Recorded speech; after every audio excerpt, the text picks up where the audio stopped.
नमस्कार दोस्तों, कैसे हैं आप लोग। 4 अगस्त 2023 के इकोनॉमिक टाइम्स के एनालिसिस में आपका स्वागत है। चलिए स्टार्ट करते हैं आज का news. India restricts import of laptop tablets PCs. देखिए ये न्यूज़ क्या है कि इंडिया में क्या हो रहा था, मैं आपको स्टार्ट के साथ चलिए न्यूज़ समझाता हूँ।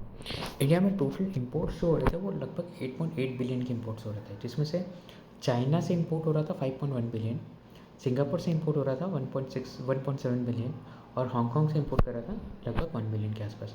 लोकल प्रोडक्शन की बात की जाए, लोकल प्रोडक्शन सिर्फ 3.4 बिलियन चल रहा था। तो गवर्नमेंट बोला था मजाक है क्या, मतलब हमको जिस इंडस्ट्री में हम इंडिपेंडेंट बनना चाहते हैं, हर इंडस्ट्री में इनफैक्ट, और हम वहाँ पे चाइना से 8.8 बिलियन का इंपोर्ट कर रहे हैं और यहाँ पे अपने होम टाउन में मतलब अपने कंट्री में जो है सिर्फ 3.4 बिलियन का ही प्रोडक्शन कर रहे हैं।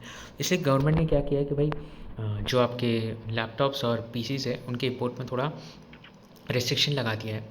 फिर उसके बाद अगर देखिए, अगर आप वाया बैगेज लेके आते हो तो उसमें कोई रिस्ट्रिक्शन नहीं है, बट अगर आप एक बल्क क्वांटिटी में कंटेनर में इंपोर्ट कर रहे हैं तो वो एक रेस्ट्रिक्शन हो सकता है, उस पर रेस्ट्रिक्शन हो सकता है। गवर्नमेंट ने बोला कि WTO कंप्लाइंट है। देखिए ऐसे तो WTO कंप्लाइंट मुझे तो नहीं लग रहा है, इसमें ऑब्वियसली डिस्प्यूट्स काफ़ी रेज होंगे, क्योंकि आप ऐसे भी किसी कंट्री से आप ऐसे इंपोर्ट बैन लगा नहीं सकते। बट गवर्नमेंट ने किया है तो ऑब्वियसली कुछ सोच समझ के किया है। और ये प्रॉम्प्टेड मूव तो मैंने आपको बता दिया कि ये किस लिए ये चीज़ why was this move taken, and इसका इम्पैक्ट मैं आपको समझाता हूँ। क्या होता है कि एप्पल, लेनोवो, एसर ये काफ़ी ज़्यादा इंपोर्ट पे रिलाई करते हैं अपने।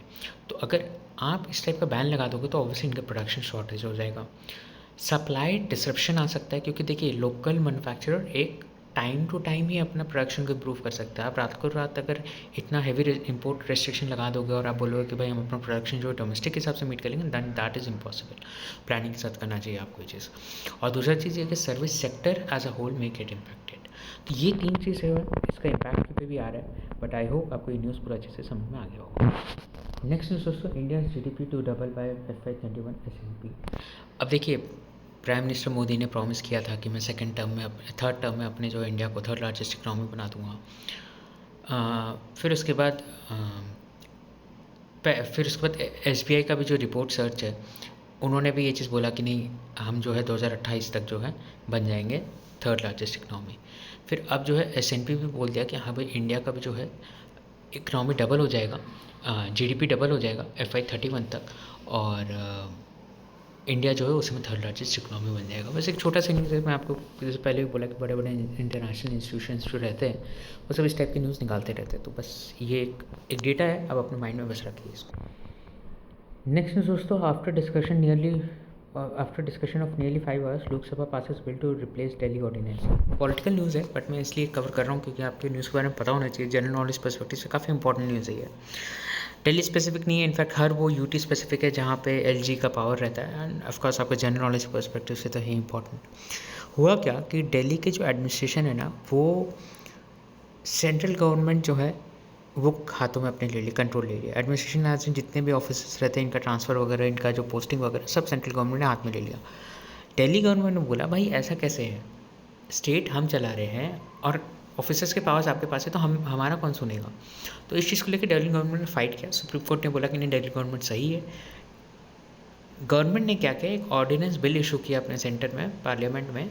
उस समय तक अगर पार्लियामेंट फंक्शन में नहीं थे तो एक ऑर्डिनेंस बिल इशू करते हैं ये लोग, और जब फिर पार्लियामेंट फंक्शन में आ जाते तो उसको फिर बिल इशू करा के उसको एक्ट बना देते। तो उस समय क्या किया था, इन्होंने ऑर्डिनेंस इशू कर लिया था जिसमें सारा पावर जो है, क्योंकि सुप्रीम कोर्ट के ऑर्डर के बाद मतलब आपकी गवर्नमेंट के पास चले गए थे, अरविंद केजरीवाल के पास चले गए थे, तो अब जो है वापस से ट्रांसफ़र करके किससे दे दिया गया, LG को दे दिया गया through the ordinance then and now through the act. फिर मैंने आपको ये न्यूज़ को पहले भी कवर कर चुका था, तो इसमें बस और थोड़े से इंसाइट्स थे कि भाई गवर्नमेंट मूव जो है, जो बैन करने का हार्डवेयर और IT जो इक्विपमेंट्स मैंने आपको बोला था बैन कर देंगे, तो उसमें पॉजिटिव ये भी बताया जा रहा है कि गवर्नमेंट को leverage companies facilities to start making IT hardware in India, और local manufacturing of IT hardware could rise. But obviously shortfall आपको मैंने बता चुका पहले भी कि भाई प्राइसेस अब फट से इंक्रीज़ हो जाएंगे, क्योंकि सप्लाई जो है डिसरप्शन जो है आ चुका होगा मार्केट में, सप्लाई कम हो जाएंगे, प्राइसेस भी इंक्रीज़ हो जाएंगे, तो ओवरऑल फिर सेल भी गिर जाएगा इसके कारण। नेक्स्ट न्यूज़ दोस्तों, Morgan Stanley upgrades India, downgrades China. देखिए मॉर्गन स्टैनली ने क्या किया है कि अभी अपना जो रेटिंग है वो चाइना को कर दिया इक्वल वेट और इंडिया को कर दिया इन्होंने ओवरवेट। क्या होता है देखिए, आपने बाय सेल होल्ड का नाम सुना होगा, राइट? बाय मतलब और बाय करते जाओ, सेल मतलब उसको बेच दो, और होल्ड मतलब अगर हो तो पकड़े रहो, नहीं हो तो खरीदोगे मत, ठीक है? तो इसी का होता है दूसरा मतलब ओवर वेटेड, इक्वल वेटेड और अंडर वेटेड। ओवर वेटेड मतलब आप जाओ बाय करो उसको, या स्टॉक्स हो गया या इकोनॉमी में इन्वेस्ट करो जो भी है, या आप मतलब अंडर वेट कर दो, या देखिए अगर आपके पास है उस इकोनॉमी से आप सारे स्टॉक्स बेच के निकल जाओ, या अगर वो पर्टिकुलर स्टॉक है तो आप बेच के निकल जाओ। इक्वल मतलब होल्ड ही करो, जो मैंने आपको पहले बताया। तो अभी जो है चाइना को इन्होंने क्या किया, ओवर वेट से इक्वल वेट कर दिया। तो इनका ये कहना था कि भाई चाइना में जो है, चाइना अभी तक कोविड को इतना अच्छे से हरा नहीं पाया है, चाइना की गवर्नमेंट जो है कोविड से अभी तक लड़ नहीं पाई है। तो इसके कारण क्या है कि भाई, एंड कई सारी कंपनीज भी जो है चाइना प्लस वन पॉलिसी बना के चाइना से ज़्यादा अपना मतलब चाइना के अलावा भी अपने एक प्रोडक्शन बेस बनाने की कोशिश कर रही है। तो चाइना पर डिपेंडेंस धीरे धीरे कंट्रीज जैसे कम करते जा रहे हैं। तो इन्होंने ये रेटिंग चेंज किया। प्लस उन्होंने ये भी चीज़ बोला कि चाइना का जो है रियल एस्टेट और कंस्ट्रक्शन भी जो है कंपैरेटिवली कम है, और इंडिया में दोनों ही चीज़ बढ़ रहे हैं। लास्ट फैक्टर इन्होंने ये भी चीज़ बोला कि भाई चाइना के जो येन है वो लगभग 15% के आसपास गिर गया 18 मंथ्स में। यानी कि रूपी भी देखिए गिरा है, बट रूपी इतना ज़्यादा वीक नहीं हुआ है जितना येन वीक हो गया है। तो इसके कारण भी जो है थोड़ा कॉशियस हो गई Morgan Stanley. Regulator puts NSDL's propose 3000 crore IPO इन एबेंस। देखिए ये न्यूज़ क्या, मैं आपको बताता हूँ। NSDL में ना कई सारे शेयर होल्डर्स हैं, जैसे कि सबसे बड़ा जो शेयर होल्डर है वो है आपका IDFC बैंक, IDBI बैंक, ठीक है। उसके बाद आपका आता है NSE, फिर और भी कई सारे हैं जिसमें से IDBI बैंक मैंने आपको बता दिया, SBI है, HDFC बैंक है, यूनियन बैंक है, ये सब है। तब हुआ क्या, NSDL के IPO पे बैन क्यों लगाया इन्होंने? बैन नहीं लगाया, एक्चुअली होल्ड पे डाल दिया। क्यों? NSDL का जो सेकंड लार्जेस्ट शेयर होल्डर है ना NSE, इसके ऊपर कई सारे केसेस चल रहे हैं। इसके ऊपर जो स्टॉक एक्सचेंज है उसको थोड़ा सा मैनिपुलेट करके इन्फॉर्मेशन पहले दिखाने का भी किया है, चार्जेस है। मतलब उसमें NSE के ऊपर ऑलरेडी एक शो कॉस्ट नोटिस इशू कर दिया गया है SEBI के द्वारा। फिर उसके बाद उसमें क्या हुआ था एक्चुअली, हाई फ्रीक्वेंसी ट्रेडर्स जो है कुछ अपना ऑर्डर दिए थे, एंड वो ऑर्डर मार्केट में शो नहीं हुआ और एग्जीक्यूट हो गया। मतलब ऐसा कुछ तो भी हुआ कि रियल टाइम इन्फॉर्मेशन NSE ने सप्लाई नहीं किया। तो इससे कई सारे एक वेस्टेड इंटरेस्ट है उनको कई फ़ायदा हुआ, ठीक है। फिर उसके बाद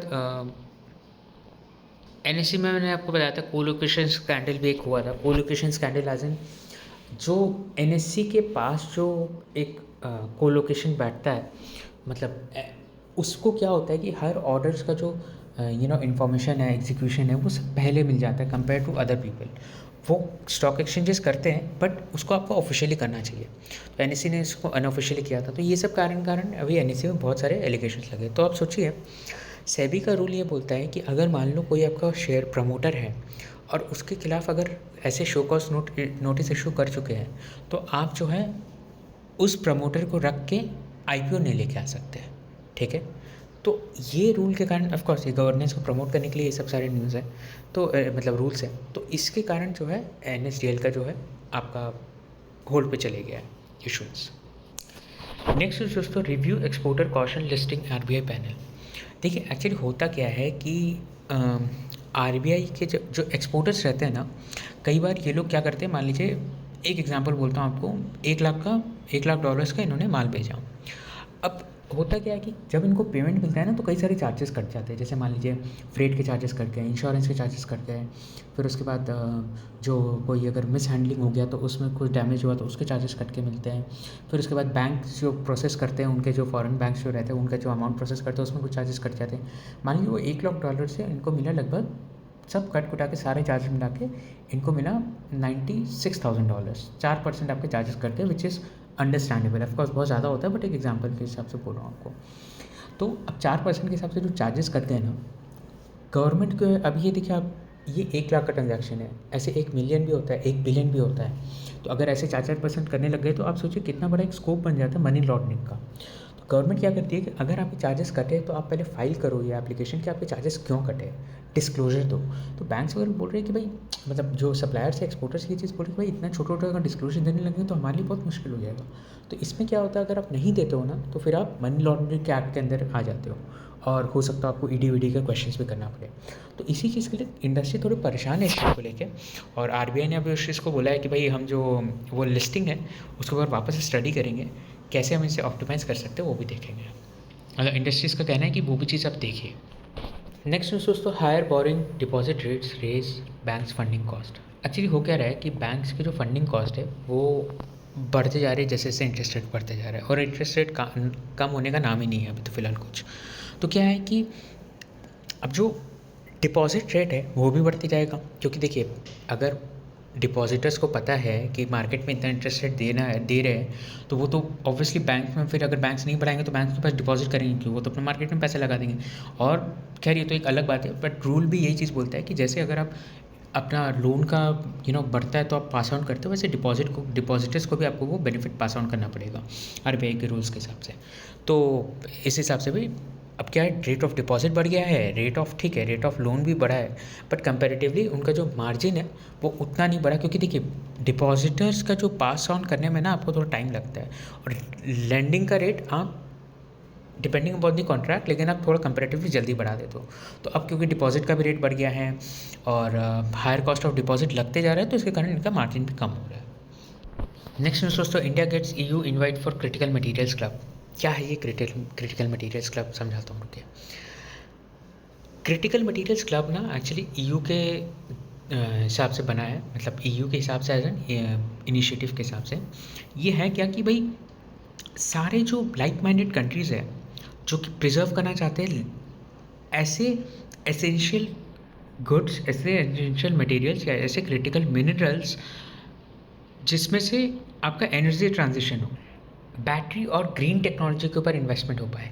जैसे कि मैं आपको एग्जांपल बताता हूँ, लिथियम हो गया। Lithium is a crucial material. अगर लिथियम को अगर आप प्रिजर्व करते हो, ये ग्लोबल सप्लाई चेन में मदद करते हो, देन आपके पास अगर पोटेंशियल है, then you can join this club. ठीक है, तो अभी आपको पता है कि भाई लिथियम, ग्रेफाइट एंड पोटैश का भी माइनिंग चालू हुआ है राजस्थान, अरुणाचल प्रदेश, जम्मू कश्मीर, ये सब में भी। तो इंडिया जो है, इंडिया भी काफ़ी इनिशिएटिव ले रहा है। इंडिया का ये चीज़ है कि भाई इंडिया को भी पोटैश चाहिए, सिर्फ अपने इसके लिए भी फुलफ़िल करने के लिए भी, फर्टिलाइज़र्स के इंडस्ट्री के लिए भी फुलफ़िल करने के लिए इंडिया आज के डेट में पोटैश का माइनिंग इसलिए चालू कर रहा है क्योंकि इंडिया का जो है आज के डेट में लगभग 100% के आसपास पोटैश जो है इम्पोर्ट होता है। और आपको पता है पोटैश, डायमोनियम फॉस्फेट, ये सब कितना लगता है आपके फर्टिलाइज़र्स में। तो इसीलिए इंडिया जो है इसको आप खुद भी माइनिंग करने की कोशिश कर रहे हैं। इंडिया जो है ये क्लब्स वगैरह ज्वाइन करने के लिए अपना भी इंटरेस्ट दिखा रहा है ग्लोबली। एंड इन सब का बेसिक आइडिया क्या है? The basic idea is to reduce dependency in China. तो ऑफकोर्स अब आप समझ लीजिए चाइना मेंबर होगा कि नहीं होगा, ये तो आप अपने खुद के कॉमन सेंस से समझ लीजिए। नेक्स्ट न्यूज़ दोस्तों, panel proposal sharp increase in MNREGA's wages budget outlay. ठीक है, एक्चुअली हो क्या रहा है कि क्योंकि इतनी इन्फ्लेशन बढ़ गई है, तो पैनल जो है वो ये चीज़ बोल रहा है कि हाई लेवल पैनल जो है ये चीज़ बोल रहे हैं कि भाई मनरेगा का भी वेजेस बढ़ाते जाओ। लेकिन अब देखिए इसका कैस्केडिंग इफेक्ट कैसे आएगा। आप जहाँ मनरेगा के वेजेस बढ़ाओगे, लोगों के पास और पैसा जाएगा, और पैसा जाएगा तो और गुड्स का डिमांड बढ़ेगा, और गुड्स का डिमांड बढ़ेगा तो और प्राइसेस बढ़ेगा। तो ये चीज़ गवर्नमेंट का कंसर्न है कि भाई अगर हम ऐसे पैसा बढ़ाते रहे तो हम क्या करें, मतलब तो ये इन्फ्लेशन का स्पाइरल तो और बनते जाएगा। और अगर नहीं बढ़ाते तो आपको पता है कि फिर उसका जो कंसिक्वेंस है वो भी डिज़ास्टर्स है। तो गवर्नमेंट जो अब इस पर सोचेगी, ऐसा नहीं कि तुरंत बोले पैनल तो तुरंत बढ़ा देगी। गवर्नमेंट ये कि फार्म आउटपुट कॉस्ट में ऑल्सो गो अप। गवर्नमेंट का ये भी चीज़ कहना है कि भाई फार्म आउटपुट कॉस्ट भी बढ़ जाएगा अगर हम ऐसे मनरेगा की डिमांड बढ़ा देंगे। क्योंकि देखिए अगर हम मनरेगा की डिमांड बढ़ाएंगे तो लेबरर्स क्या बोलेंगे, भाई ठीक है आप जो अगर मेरे को 300 रुपये दे रहे हो, 300 रुपये तो मेरे मनरेगा में मिल जाएगा, मैं उधर चल जाऊँगा, मैं आपके पास क्यों काम करूँगा, वो तो मेरे को सर्टेनिटी के साथ मिलेगा, मेरे को काम भी इतना से इतना ही करना पड़ेगा, आपके यहाँ तो मैं दिन भर लगाऊँ तो एटलीस्ट 500 तो दो, ऐसा। और ये चीज़ है कि अगर उनके हाथ में ज़्यादा पैसा जाएगा तो कंजम्पशन बढ़ेगा, कंजम्पशन बढ़ेगा तो डिमांड बढ़ेगा, डिमांड बढ़ेगा तो आपको मैंने समझा दिया कि इन्फ्लेशन और बढ़ते ही जाएगा। नेक्स्ट दोस्तों, न्यू डेटा बिल टेबल इन लोकसभा गवर्नमेंट आईज पैसेज इन करंट सेशन। मैंने आपको पहले बताया कि डेटा प्रोटेक्शन बिल जो है पार्लियामेंट में टेबल हो चुके हैं, तो जैसे जैसे बिल पास होगा हम उसको स्टडी कर लेंगे। फिलहाल अभी जो न्यूज़ है उस पर फोकस करते हैं। पैरामीटर्स बनाया गया है कि भाई पर्सनल यूज़ ऑफ डेटा कब कब हो सकता है, कब कब नहीं हो सकता। एग्जम्पशन दिया है गवर्नमेंट बॉडीज़ को, भाई गवर्नमेंट बॉडी जो है नेशनल सिक्योरिटी या कुछ गवर्नमेंट इंटरेस्ट के लिए अपना डेटा निकाल सकती है। गवर्नमेंट इंटरेस्ट के लिए, मैं कोई पॉलिटिकल पार्टी की बात नहीं कर रहा हूँ। फिर उसके बाद bill empowers centre to notify non trusted geographies for transfer of data of Indian citizens. कुछ ऐसे जोग्राफीज बन जाएंगे पूरे वर्ल्ड के लिए, मतलब इंडिया के लिए, पूरे मतलब फॉर द वर्ल्ड, कि भाई इंडिया जो है इन जोग्राफीज़ को ट्रांसफ़र नहीं करेगा अपना पर्सनल डेटा। 18 साल से अगर नीचे कोई से बच्चे का अगर डेटा अगर प्रोसेस हो रहा है तो उसके गार्जियन से भी परमिशन लेना पड़ेगा।